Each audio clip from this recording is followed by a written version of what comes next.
Bonjour Monsieur Bernard Godbout, vous êtes major de la promotion 1971 et le moins que l'on puisse dire est que vous avez une carrière remarquable. Vous évoluez très rapidement au sein de grandes directions et, en 1983, vous êtes nommé directeur général d'une filiale du groupe Général des Eaux. En 1999, vous intégrez l'entreprise Sopra Group pour devenir en 2006 le directeur général France. Quelle définition, selon vous, pourrait-on donner d'un bon ingénieur? Eh ben, écoutez, d'abord, ce que je vais faire, c'est que je vais un petit peu compléter ce que vous avez indiqué, et ça va m'amener à faire une remarque, c'est que c'est les premières années d'activité professionnelle qui sont souvent marquantes dans la vie d'un ingénieur. Dans mon cas, j'ai intégré une société qui s'appelait CESA, et c'est vraiment là que j'ai appris mon métier d'ingénieur, appris une formation, donc effectivement, vous l'avez rappelé, à l'EFRE, où j'ai appris finalement ce que c'était que les valeurs humaines, la technique. Il faut quand même que ça s'appuie sur des connaissances techniques précises.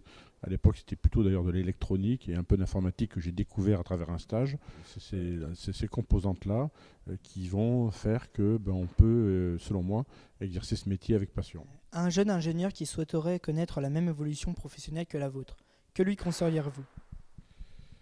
Ce que je lui conseille, c'est un petit peu ce que je viens de dire, hein, c'est d'être assez attentif, d'une part à la qualité des études qu'il va faire, parce que même si après on peut considérer qu'il se passe autre chose dans une entreprise, les fondements, la base de la formation reste, ça c'est sûr. Deuxièmement, ne pas sous-estimer l'importance de ce premier emploi. Les stages, alors c'est vrai qu'on met beaucoup l'accent à les frais là-dessus, ça c'est fondamental, la connaissance de l'entreprise et pouvoir y évoluer, si possible, assez rapidement, sans avoir peur d'être ambitieux et de faire des suggestions à son employeur. Qu'avez-vous retenu de votre formation à l'EFRE? Et c'est cette culture générale, un peu pluridisciplinaire, malgré tout, hein, même si on est dans une école d'informatique et d'électronique, parce que dans la vie professionnelle, il faut être capable de s'intéresser à beaucoup de choses. Quand vous travaillez dans l'informatique, en général, vous travaillez dans l'informatique au profit d'une activité automobile, aéronautique, secteur de la défense, et donc la connaissance du métier est aussi importante. Cette connaissance du métier, vous pourrez l'acquérir d'autant plus facilement que vous avez cette culture générale qu'ont les ingénieurs.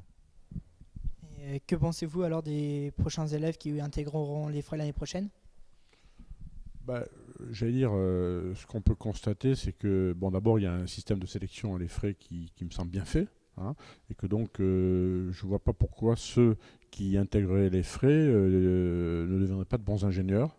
Après, il peut y avoir des erreurs de parcours, bon, ça peut arriver, hein, mais moi, je suis assez confiant dans ce que j'ai vu aujourd'hui. Très bien, merci beaucoup.